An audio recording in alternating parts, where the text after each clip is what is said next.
Welcome to Sivakavi life style. இன்றைக்கி நாம் ஒரு டிஃபன் பாக்ஸ் ரெசிபி தாங்க பார்க்க போகிறோம். நம்ம ஏற்கனவே நம்ம சேனலில் ஒரு காம்போ ரெசிபி இருக்குங்க. அதாவது இது ஒரு டிஃபன் தாங்க. இதுக்கு அந்த டிஃபன் ஐட்டமும் இருக்கும், அதோட சைட் டிஷ்ஷும் இருக்கும். அது ரெண்டும் சேர்ந்து கொடுக்க போகிறோம். அதுதான் காம்போ. இன்றைக்கி நம்ம பார்க்க போகிறது என்னென்னா, சோலாபூரியும் அதுக்கு தொட்டுக்கிறதுக்கு சைட் டிஷ்ஷாக சென்னா மசாலாவும் எப்படி செய்யறதாங்க பார்க்க போகிறோம். இதுக்கு சோலை மசாலா நம்ம கடையில் வாங்கலைங்க, வீட்டிலே ப்ரிப்பேர் பண்ணியிருக்கோம். அது எப்படின்னு பார்க்க போகிறோம். நீங்கள் வீடியோவை ஸ்கிப் பண்ணாமல் பாருங்கள். அப்போ தான் உங்களுக்கு எல்லா ப்ரொசீஜரும் சரியாக தெரிய வரும். நீங்கள் ஸ்கிப் பண்ணி பார்த்தா சில இன்ஃபர்மேஷன் உங்களுக்கு தவறி போக சான்சஸ் உண்டு. ஓகே, வாங்க அதுக்கு என்னென்ன பொருள் தேவை, எப்படி செய்யலான்னு பார்க்கலாம். வீடியோக்குள்ளே போகலாம்.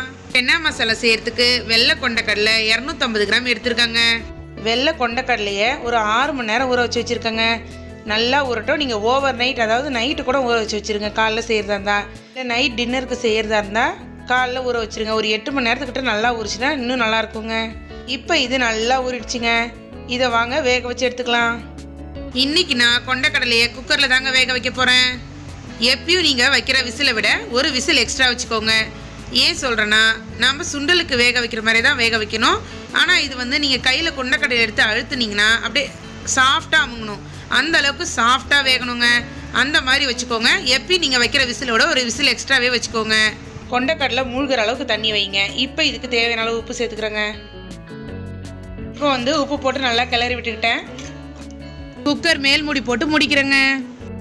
நான் 5 விசில் வச்சுக்கிறேங்க. உங்களோட குக்கர் எப்படியோ அதுக்கு தகுந்த மாதிரி நீங்கள் விசில் வச்சு எடுத்துக்கோங்க. விசில் வந்ததுக்கப்புறம் பார்க்கலாங்க.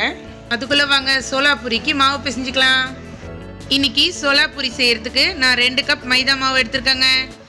இந்த 2 கப் மைதா மாவில் 2 ஸ்பூன் வெள்ளை ரவை சேர்த்துக்கிறேங்க.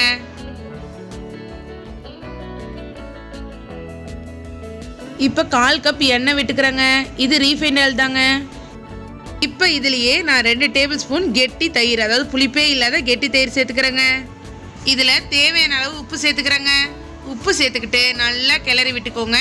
அதாவது உங்கள் கையால் பிசைஞ்சு விடணும். கொஞ்சம் கொஞ்சமாக தண்ணி விட்டு பிசையணுங்க. இது நம்ம பூரிக்கு சப்பாத்திக்கு பிசைகிற மாதிரி பிசையக்கூடாதுங்க. அதை விட கொஞ்சம் இலகலாக இருக்கணும். அந்த மாதிரி பிசைஞ்சுக்கோங்க. கொஞ்சம் கொஞ்சமாக தண்ணி விடுங்க. ஏன் அப்படி சொல்கிறேன்னா, நம்ம தண்ணி அதிகமாக விடும்போது சில டைம் ரொம்ப தண்ணி ஆகிடும். அதனால் கொஞ்சம் கொஞ்சமாக தண்ணி விட்டு பிசைஞ்சுக்கோங்க.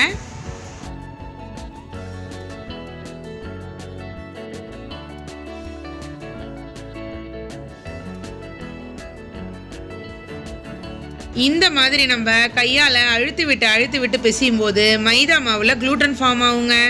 அந்த க்ளூட்டன் என்ன பண்ணுன்னா, நமக்கு நல்லா ஸ்ட்ரெச் ஆகிற அளவுக்கு சாஃப்டான ஒரு பதத்தை கொண்டு வரும். அப்போ தான் நம்ம சோலாபூரி நல்லா சாஃப்டாகவும் நல்லா மெதுன்னு இருக்குங்க. அதனால் நல்லா அழுத்தி விட்டு தண்ணியை லைட்டாக சேர்த்து நல்லா அழகாக ஒரு பாலாக வர அளவுக்கு பிசைஞ்சு விட்டுக்கோங்க. நல்ல ஒரு சாஃப்டான டோவாக வரணுங்க. அந்த மாதிரி பிசைஞ்சு விட்டுக்கலாம். மாவு நல்லா சாஃப்டாக ரெடி ஆகிடுச்சிங்க. இந்த மாவை இப்போ நான் ஒரு துணியை நல்லா தண்ணியில் நனைச்சி ஒட்டை புழிஞ்சி அது மேலே மூடி வைக்க போகிறேங்க. இந்த மாதிரி மூடி வைக்கும்போது மேலே இந்த மாவு காயாமல் இருக்குங்க. இது நல்லா 1 மணி நேரம் ஊறட்டும். இது ஊறுறதுக்குள்ளே நம்ம சுண்டல் இங்கே விசில் ரெடியாக இருக்குங்க. இப்போ வாங்க நம்ம சென்னா மசாலா செய்யறதுக்கு என்னென்ன பொருள் தேவைன்னு பார்க்கலாம். சென்னா மசாலா செய்யறதுக்கு முன்னாடி சென்னா மசாலாவுக்கு தூள் செஞ்சுக்கணுங்க. அதாவது இன்றைக்கி நம்ம கடையில் வாங்க போகிறது இல்லைன்னு சொன்னேன் இல்லைங்களா, நம்ம வீட்டிலே செய்ய போகிறோம். இன்றைக்கி 250 கிராம் கொண்டக்கடலைக்கு தேவையான மசாலா மட்டும்தாங்க நான் செய்கிறேன். நீங்கள் அதிகமாக செஞ்சு ஸ்டோர் பண்ணி வைக்க போகிறீங்கன்னா இதை அப்படியே டபுள் பண்ணிக்கோங்க. அந்த 250 கிராம் கொண்டக்கடலைக்கு சென்னா மசாலா செய்கிறதுக்கு என்னென்ன பொருள் தேவைன்னு பார்த்துக்கோங்க.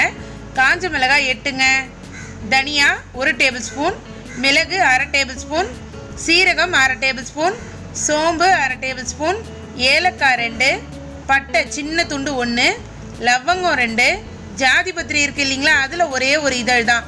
இதெல்லாம் போட்டு நம்ம நல்லா வறுத்துக்க போகிறோங்க. இப்போ ட்ரை ரோஸ்ட் பண்ணி எடுக்க போகிறோம். இதே மாதிரியே நம்ம ட்ரை ரோஸ்ட் பண்ணி எடுத்துக்கணுங்க. ஒரு சொட்டு கூட எண்ணெய் விடக்கூடாதுங்க. சிம்மில் வச்சு ட்ரை ரோஸ்ட் பண்ணணும். இது நமக்கு எப்படி ரோஸ்ட் ஆகிடுச்சின்னு தெரியும்னா, இது கலர் மாறி நல்ல வாசனை வருங்க. அது மாதிரி ஸ்டேஜுக்கு வந்தவுடனே நம்ம அடுப்பு ஆஃப் பண்ணிக்க வேண்டியது தாங்க. இப்போ இதை நல்லா ரோஸ்ட் பண்ணிக்குவோங்க. இப்போ நல்ல ட்ரை ரோஸ்ட் ஆகிடுச்சிங்க. நான் அடுப்பு ஆஃப் பண்ணிக்கிட்டேன். இப்போ 1 டீஸ்பூன் கசூரி மேத்தி சேர்த்துருக்கேங்க. இது எல்லாத்தையும் சேர்த்து இப்போ நம்ம மிக்சியில் நல்லா கொரப்பான பவுடராக அரைச்சி எடுத்துக்க வேண்டியது தாங்க. அடுப்பில் நான் ஒரு வானல் வச்சுருக்கேங்க. இந்த வானலில் 1/2 டேபிள் ஸ்பூன் பட்டர் சேர்த்துருக்கேங்க. நீங்கள் பட்டர் இல்லைன்னா ஆயில் கூட சேர்த்துக்கலாம், இல்லை பட்டரும் ஆயிலும் கலந்து கூட விட்டுக்கலாங்க. இப்போ இதில் வந்து ஒரு பிரிஞ்சி இலை சேர்த்துக்கிறேங்க.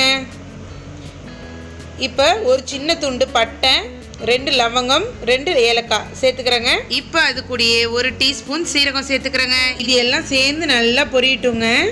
இது நல்லா பொரிஞ்சு வந்துருச்சுங்க. இப்போ நான் ஒரு பெரிய சைஸ் வெங்காயத்தை நல்லா பொடியாக அரிஞ்சு வச்சுருக்கேன், அதை சேர்த்துக்கிறேங்க. இப்போ இது நல்லா கலர் மாறுற அளவுக்கு நம்ம வதக்கிக்கணுங்க.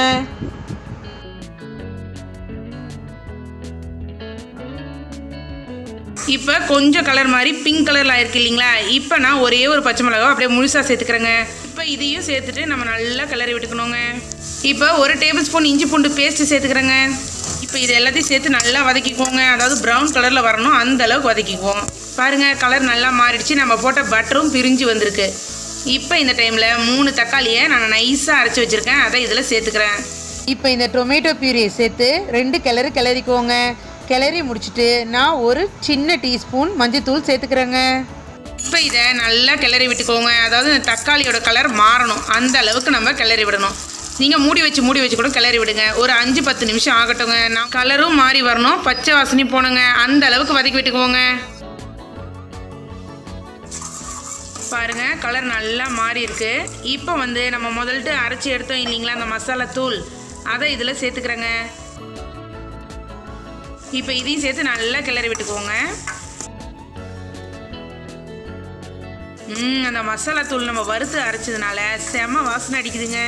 கடையில் சோலை மசாலான்னு கூட விற்கிதுங்க, அதை கூட நீங்கள் இந்த டைமில் சேர்த்துக்கலாம். அந்த மசாலா தூள் அரைக்கலனா, அப்படி இல்லைனா நீங்கள் வறுத்து அரைக்காமல் உங்கள்கிட்ட நான் போட்ட பொருளோட எல்லா பவுடர்ஸும் வந்துச்சுன்னா கூட அதை கூட நீங்கள் சேர்த்துக்கலாம். இப்போ இதுக்கு தேவையான அளவு உப்பு சேர்த்துக்கிறேங்க. இப்போ நம்ம வேக வச்சோம் இல்லைங்களா கொண்டைக்கடலை, அதை அந்த தண்ணியோட நான் சேர்த்துக்கிறேங்க.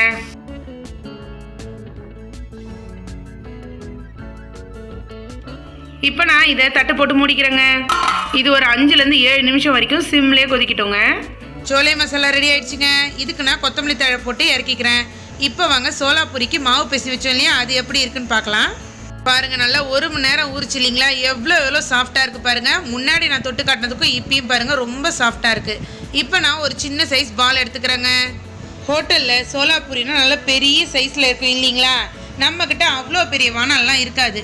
ஆனால் சோலாபூரின்றது வந்து நம்மளோட ப்ரிப்ரேஷன் இப்படி தானே, இதான் சோலாபூரியோட ப்ரிப்ரேஷனை தவிர அதோட சைஸஸ் நம்மளோட இஷ்டம் தாங்க. நம்ம பிள்ளைங்களுக்கு எந்த டிசைனில் பிடிக்குதோ அந்த டிசைனில் செஞ்சு கொடுக்கலாம். சின்ன மினி சோலாபூரியாகவும் சுட்டு கொடுக்கலாம். எப்படி வேணாலும் செய்யலாங்க. நான் இன்றைக்கி காமனாக எப்படி சொல்கிற பூரியோட சைஸில் தாங்க போட்டிருக்கேன். இப்போ வாங்க அடுப்பில் எண்ணெய் வச்சுக்கலாம். இப்போ இதை ஒன்று எப்படி பூரி பொரித்து எடுப்போமோ அதே மாதிரி பொரித்து எடுக்க வேண்டியது தாங்க.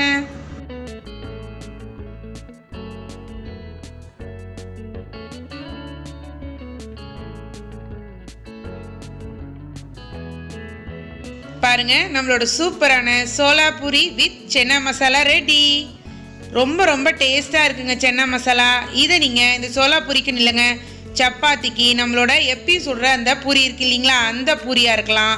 அப்படி இல்லைனா தோசை, இட்லி எல்லாத்துக்குமே செம சூப்பராக இருக்குங்க. இதை கண்டிப்பாக நீங்கள் செஞ்சு பாருங்கள். எப்படி இருந்துச்சுன்னு வந்து என் கூட கமெண்ட்டில் ஷேர் பண்ணிக்கோங்க. இதை ஒரு தடவை நீங்கள் சாப்பிட்டு பார்த்துட்டிங்கன்னா இந்த டேஸ்ட்டு உங்களை விடவே விடாது. பசங்களுக்கு தானாக நம்ம சுண்டல் செஞ்சு தரும்போது அவங்க சாப்பிடவே மாட்டாங்க.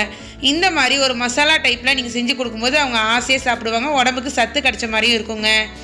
ஓகே ஃப்ரெண்ட்ஸ், இன்றைக்கி ஒரு சூப்பரான டிஷ் பார்த்தோம் இல்லைங்களா, நாளைக்கு ஒரு சூப்பரான டிஷ்ஷோட வரேங்க. இந்த வீடியோ உங்களுக்கு பிடிச்சிருந்தா லைக் பண்ணுங்கள், இந்த வீடியோவெல்லாம் உங்கள் ஃப்ரெண்ட்ஸ்க்கு ஷேர் பண்ணுங்கள். நம்ம சிவகவி லைஃப் ஸ்டைல் சேனலுக்கு சப்ஸ்கிரைப் பண்ணுங்கள். அந்த பக்கத்தில் இருக்க பெல் பட்டன் அழுத்தி ஆல் அப்படி கொடுத்துக்கோங்க. அப்போ தான் நாங்கள் போடுற எல்லா வீடியோவும் உங்களுக்கு நோட்டிஃபிகேஷனில் வரும். ஓகே, பாய்.